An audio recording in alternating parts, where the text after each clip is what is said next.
मम्मीला ये म्हणतो. अगं तू निदान लेकरासाठी सोडून झालं काय.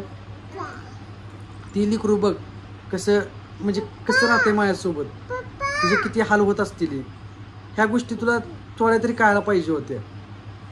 ह्या गोष्टीचा तू म्हणजे विचार करून घर सोडून जायला पाहिजे होतं की बाबा आपण गेल्यानंतर आपलं लेकरू आपल्या पाठीमागं कसं राहील.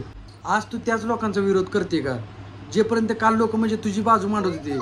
जेव्हा मी चुकत होतो ते तुझ्या बाजूने बोलत होते, त्या व्यक्तींना तू आज म्हणजे चुकीचं ठरवा लागली. तू आज त्यांच्याबद्दल म्हणायला लागली की तुम्ही चुकीचं बोलताय, 4 वर्षामध्ये तुम्ही काल नाही. जेव्हा मी चुकत होतो ना त्या टायमाला ते मला सांगायला येत होते ह्या ठिकाणी. अजून त्या टायमाला मी हे चुकत नव्हतो, तू माझ्यावर शेक घेत होती. तू माझ्यावर किती शेक घेतला, अजून तू काहीसुद्धा सहन केलं नाही माझ्याबद्दल. सहन करतोय ना आत्तापर्यंत ती मी सहन करतोय, कारण तर तुझ्या डोक्यातला माझ्याविषयी शेक जात नाही. तुझ्या डोक्यातला माझ्याविषयी जर का शेक काय झालं, तुझ्या डोक्यामधला माझ्याविषयी जर का शेक गेला असता तर म्हणजे आपली भांडण झालीच नसती. अजून आपली पहिल्यापासून म्हणजे भांडण होतातच. भांडण म्हणजे कुणाच्या घरात होत नसतं, भांडण सगळ्यांच्या घरात होतात. पण आपली भांडण वेगळीच होती. तू छोट्या छोट्या कारणावरून भांडण करायची माझ्यासोबत. तुम्ही मित्रांमध्ये का गेला, तुम्ही इकडे का गेला, तिकडे का गेला, रात्री तुम्हाला यायला एवढा वेळ का लागला. काय तर कामानिमित्ताने मी बाहेर जायचो. अजून त्या टायमाला तू जे बोलते ना आज ते 4 लोक कुठे गेलती 4 वर्षापूर्वी सांगायला, तर ते 4 लोक त्या टायमाला मला समजावून सांगत होते तू असं वागत जाऊ नको. त्या टायमाला ते तुला म्हणजे तुझ्या बाजूने बोलत होते आणि मला चुकीचं ठरवत होते. आणि त्या टायमाला मी चुकीचा नव्हतो. आज त्यांना समजते की बाबा चुकीचं कोण होतं, कारण पहिल्यापासून चुकीची तूच होती. तू चुकीची असल्यामुळे ह्या सगळ्या गोष्टी झाली ती. कारण तू चुकीची नसती ना तू घर सोडून गेली नसती. तू घर सोडायचा निर्णय कशा पाय घेतला की बाबा तुला इथं घरामध्ये काम पडायला लागलं, तुझ्याकडनं कुठल्या गोष्टीचं काम होईना, त्याच्यामुळे तू घर सोडून गेली. हे तू तुझ्या ह्याच्यासाठी गेली म्हणजे काय, तुझं काम वाचतंय, तुला तिकडं तुझ्या घरी आयतं बसून खायला भेटतंय, फ्रीडम भेटतंय सगळ्या गोष्टीतनं, त्यासाठी तू घर सोडून गेली. म्हणजे तुला तिकडं म्हणजे तुला फ्रीडममध्ये जगायची सवय आहे पहिल्यापासून. तू कसं 4 वर्ष ह्या बंधनात अडकून राहिली होती. लग्नाचं बंधन जे म्हणतात ना त्या लग्नाच्या बंधनात तू अडकली होती. आता ते तुला नकोसं झालं होतं. म्हणजे ह्याच्या आधी तुला काय दिसलं नाही, म्हणजे लग्ना अगोदर तू बोलत होती म्हणजे मी कधी तुम्हाला सोडून जाणार नाही, ह्या गोष्टी कधी करणार नाही. मग आता लग्न झाल्यावर का असं, त्या टायमाला कळ नाही. त्या टायमाला तर मी लय त्रास द्यायचो तुला लग्नाच्या अगोदर. लग्नाच्या काय ग बाई काय सांग बाय कोण मम्मीला ये म्हणतो. अगं तू निदान लेकरासाठी सोडून झालं काय. ती लेकरू बघ कसं म्हणजे कसं राहते माझ्यासोबत, तुझे किती हाल होत असतील. ह्या गोष्टी तुला थोड्या तरी कळायला पाहिजे होत्या. ह्या गोष्टीचा तू म्हणजे विचार करून घर सोडून जायला पाहिजे होतं की बाबा आपण गेल्यानंतर आपलं लेकरू आपल्या पाठीमागं कसं राहील. ह्या गोष्टीचा थोडाही विचार न करता तू डायरेक्ट घर सोडून गेली. अगं आपल्याला जर का बाळ नसलं असतं, आपली आरू नसली असती, तू गेली असती ना मला काहीसुद्धा वाटलं नसतं. पण तू आरूला सोडून कसं गेली, मला आजही विश्वास बसत नाही की बाबा तू आरूला सोडून गेली आहे म्हणून. कारण तर तू आरूकडे बघून राहायला पाहिजे होतं. मी चुका केल्या त्या मला मान्य आहे, मी त्या चुकीचा पश्चाताप करतोय. आज मला भरपूर पश्चाताप होतोय त्या चुकीचा.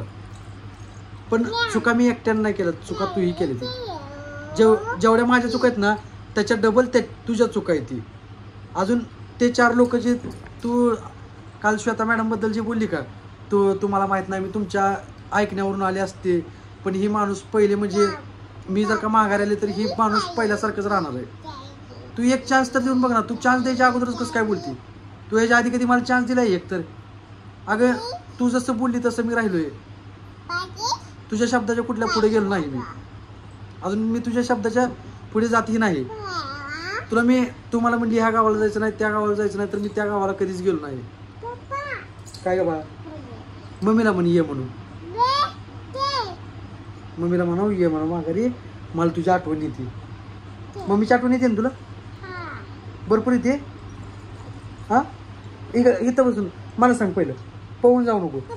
हा इथं इथं थांब, मम्मीला सांगू, मम्मी बघते. हो हो, मम्मी बघते तुझी. ते तुझं नाव जरी काढलं ना, आता तुझी पोरगी निघून चालली बघ. एवढी म्हणजे तू तिच्या मनात उतरली. कारण तर तिच्या मनात राहण्यासारखं काहीतरी जागा ठेव, थोडी तरी जागा ठेव. आरू पडशील बा इकडे. तिच्या म्हणजे कसं आहे ना, तिच्या मनात थोडी तरी तू जागा ठेव. तिच्या मनातनं उतरून जाऊ नको तू. अगं लेकरू काय म्हणलं आता, मला मम्मीची आठवण येते. ह्या गोष्टीवर तर म्हणजे तुला ही गोष्ट तर कळायला पाहिजे बाबा, आपल्या लेकराला आपल्या आईची माया भेटली पाहिजे. कसं तू म्हणजे एवढ्या दगडाची काळजी झाली तुला, म्हणजे तुझ्या घरचे शिकवतात का सगळ्या गोष्टी या? कारण तर तुला हे कोण तर शिकवत असणार आहे.